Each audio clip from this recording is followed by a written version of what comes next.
21 دن آپ سورہ حشر کی یہ 3 آیات پڑھیں، انشاءاللہ آپ کا قرض اتر جائے گا۔ کیسے اترے گا، کیسے پڑھنا ہے اس کو سمجھ لیجیے۔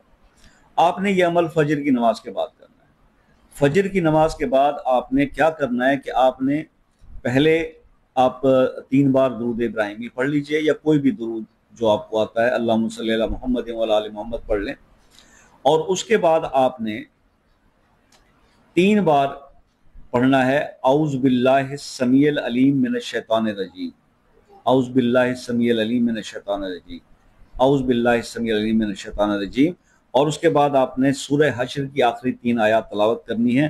جو کہ اس طرح پڑھیں گے آپ: هو اللہ الذی لا الہ الا هو عالم الغیب والشہادہ